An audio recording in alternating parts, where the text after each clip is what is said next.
Hey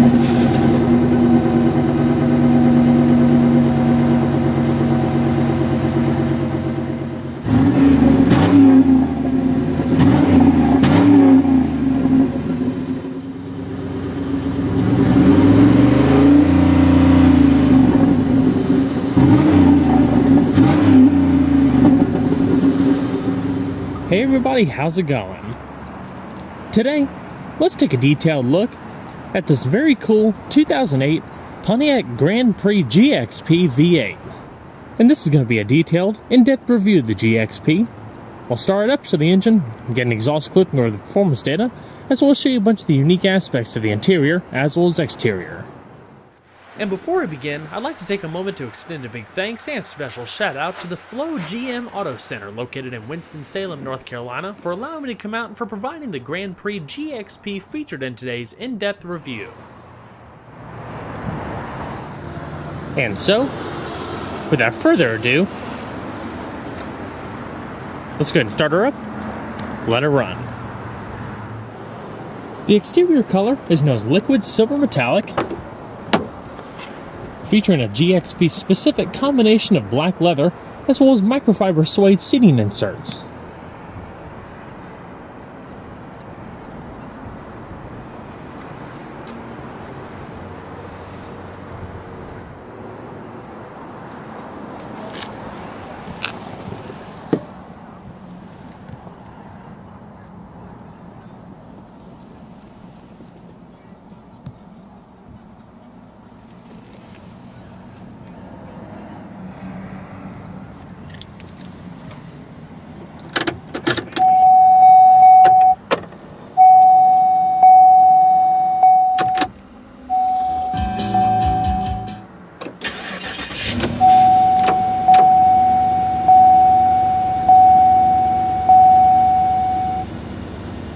Gotta love the unique sound of that 5.3 liter V8.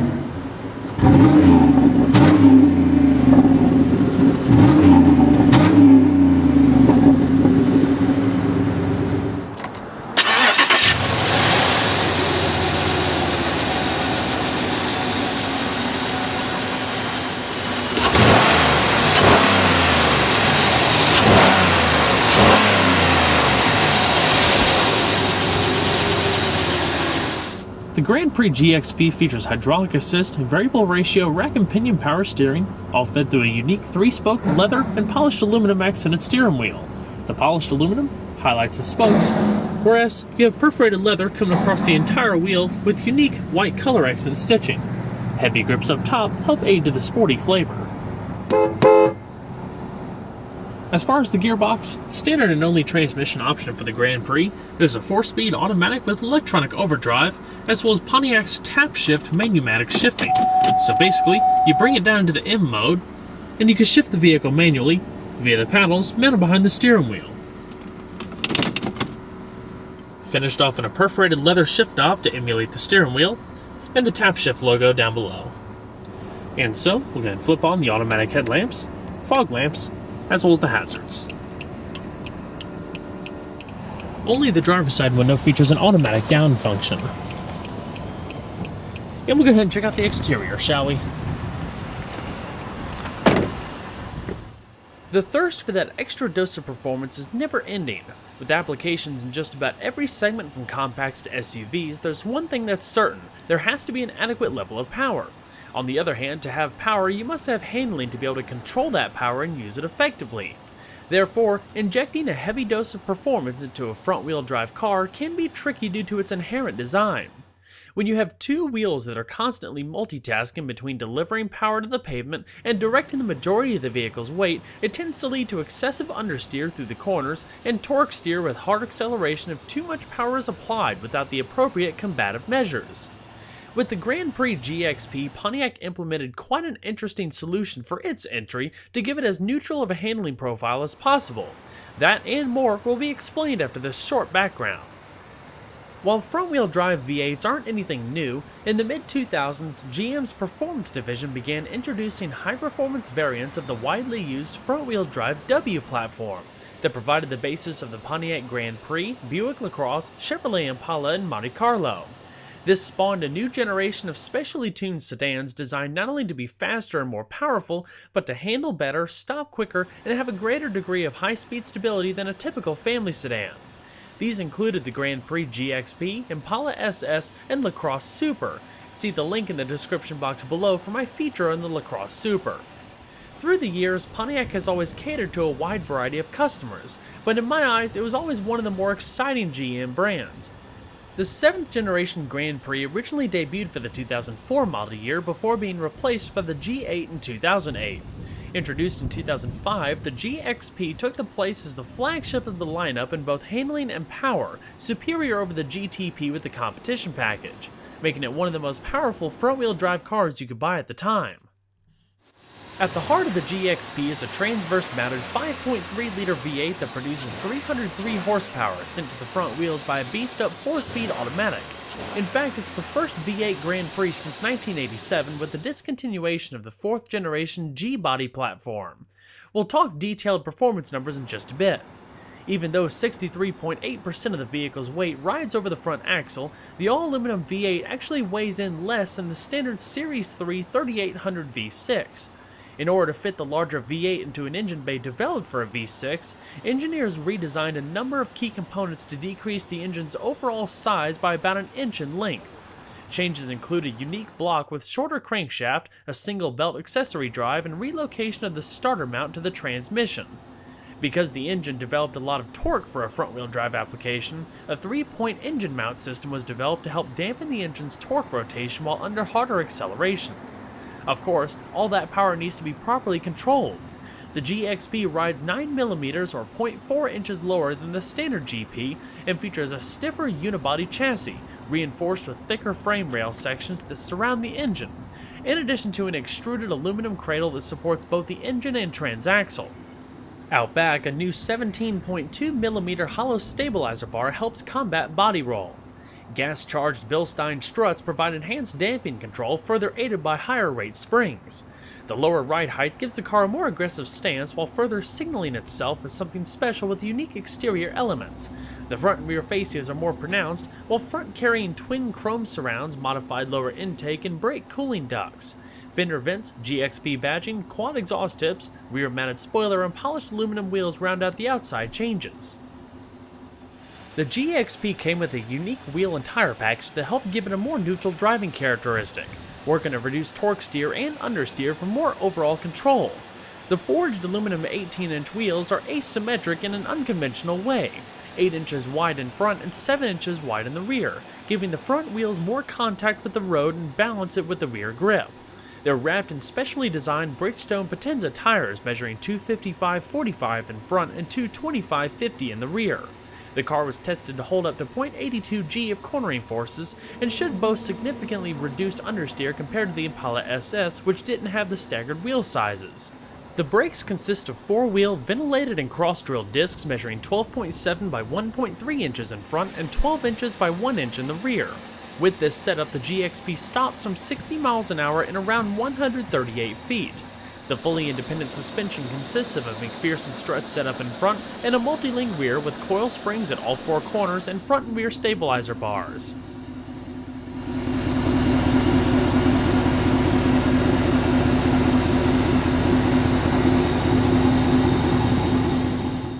Overall length is 198.3 inches with a width of 73.8 inches and a height of 55.8 inches, riding on a wheelbase of 110.5 inches. Total curb weight, as you see here, is around 3,632 pounds. So we're going to pop the hood. The GXP, as we've touched on, is powered by a modified transverse-mounted version of GM's 5.3-liter small block LS4 V8. The all-aluminum engine features a classic pushrod design with 2 valves per cylinder, hydraulic lifters, port fuel injection, and a compression ratio of 10:1. It produces a respectable 303 horsepower at 5,600 RPM and 323 pound-feet of torque at 4,400 RPM with a redline of 6,000 RPM.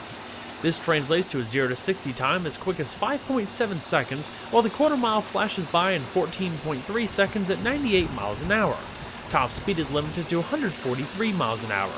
As far as fuel economy, the V8 features GM's displacement on demand, or renamed active fuel management in later years, which allows 4 cylinders to shut off while cruising to a V4 format, boosting mileage by about 20%. With a 17-gallon fuel tank, EPA estimates range between 18 miles to a gallon in the city and 27 on the highway. The interior fit and finish of the 7th generation Grand Prix is much improved over the 6th gen, but still falls a bit short in overall quality of materials when compared to other cars in its class. Pontiac has a very unique style to the interior, centering all of the main cabin controls around the driver with plenty of circular air vents.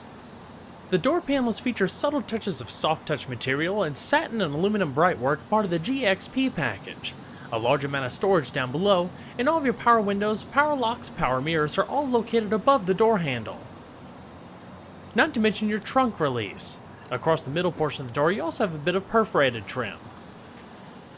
The seats are unique to the GXP and feature a combination of leather and ultra-luxe suede for a grippier midsection.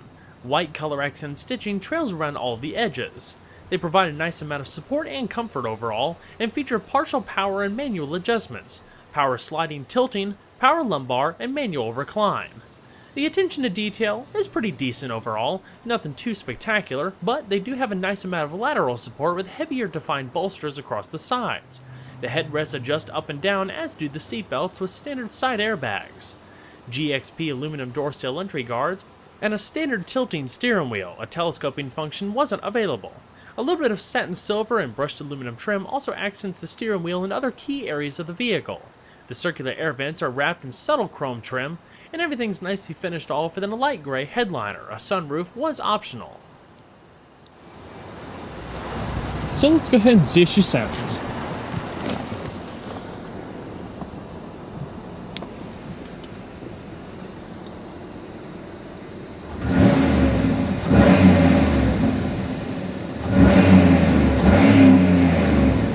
And there is a rev limiter in neutral and park around 4,000 RPM.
So we're going to shut her up.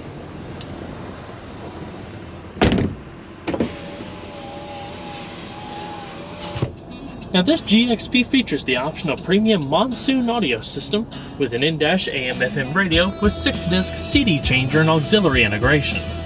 Not to mention standard XM satellite radio. A nice sounding audio system overall that packs a reasonable punch.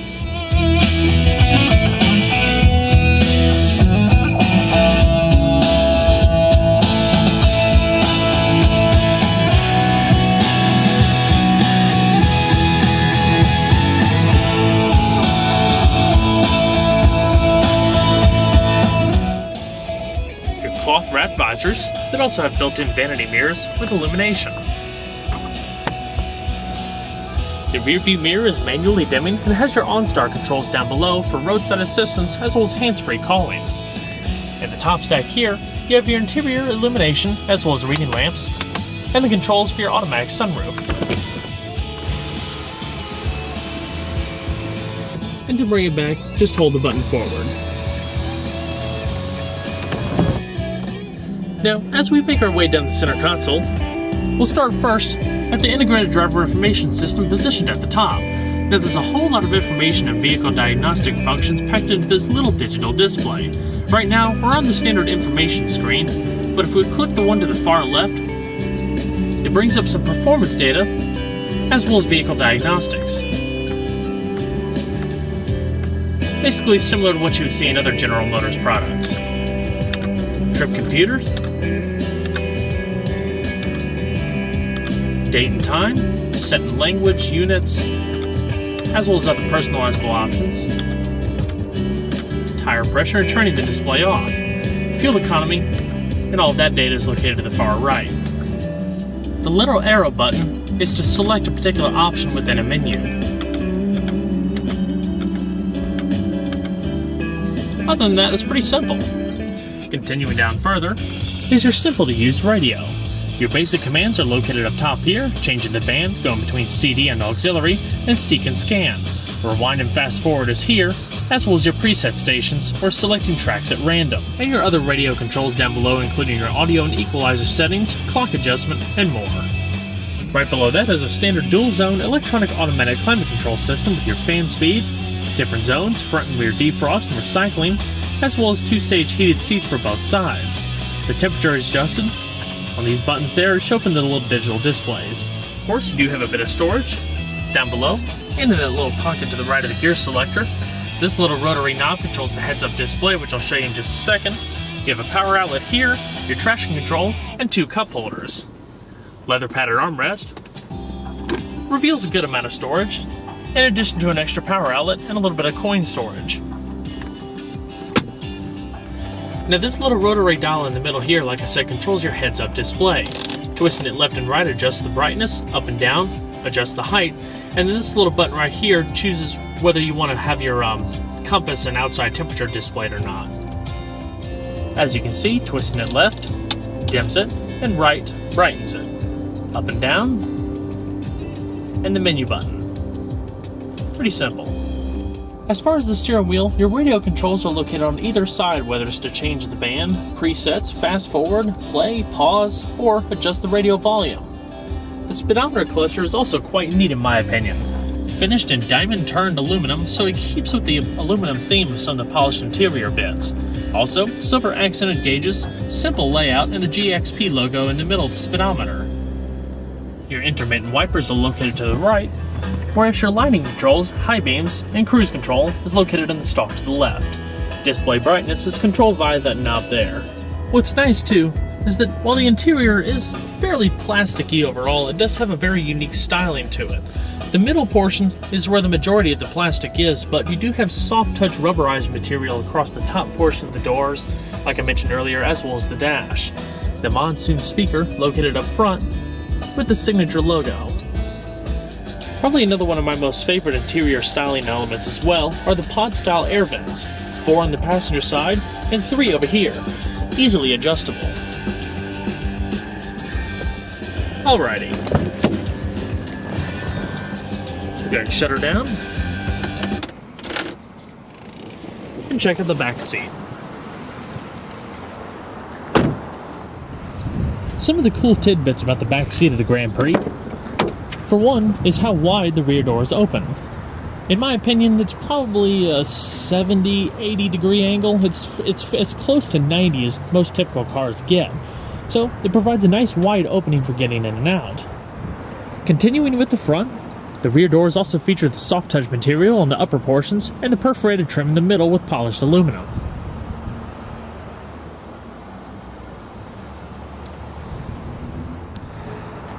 The back seat itself also features the combination leather as well as microfiber suede inserts. And they kind of sit nice and low, like a little bit of a bucket style.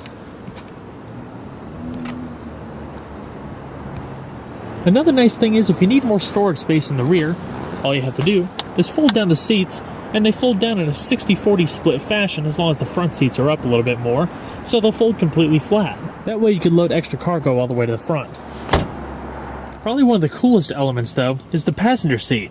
If nobody's sitting up there and somebody's sitting back here, you can actually fold that seat flat and make like a little bit of a picnic table. And I'll show that when I hop in just a second.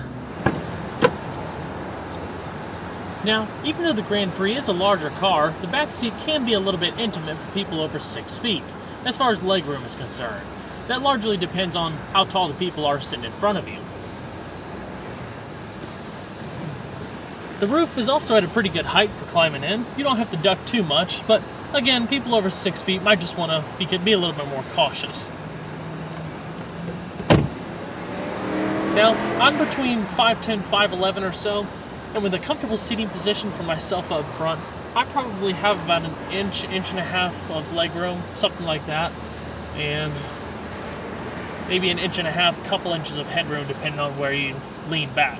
As far as overall rear comfort, I would say that it's decent at best. I mean, it's not overly plushy or anything like that, but does have a good amount of lateral support across the sides. It does sit you down a little bit low like a bucket seat.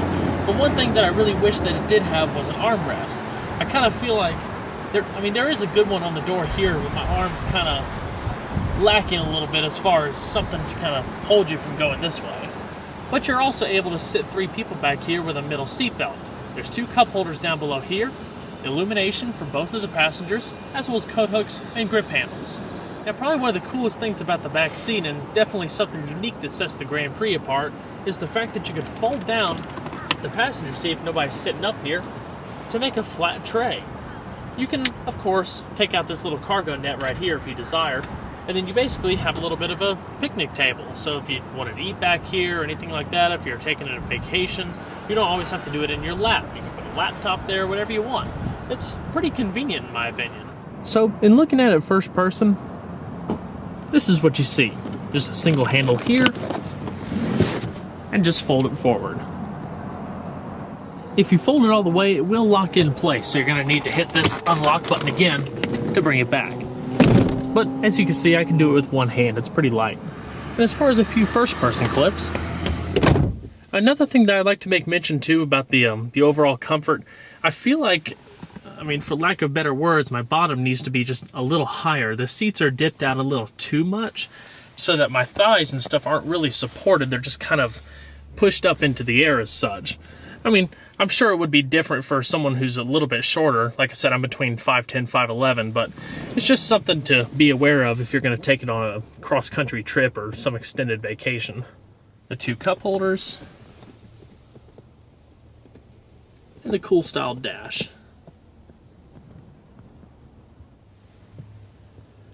Alrighty. So let's go and check out the rest of the vehicle, shall we? Pop the Grand Prix trunk and you'll find 16 cubic feet of total cargo capacity out back behind the rear seats. Of course, you can fold the seats down like I showed you a second ago if you need to expand the cargo space all the way to the front. You do have a cargo net in the back, and it's pretty decent overall. There's no extra hinges or anything like that to impede cargo capacity.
The passenger seat is fully manually adjusting.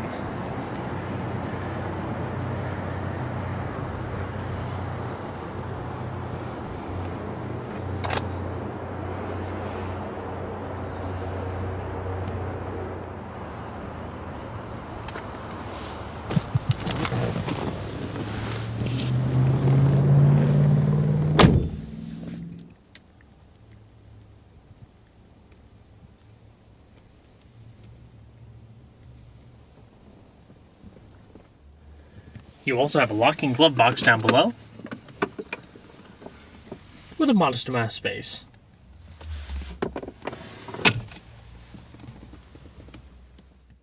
While a V8 front-wheel drive car may not make the most agile corner carving vehicle out there, it does provide a relatively good performance bargain on the used market.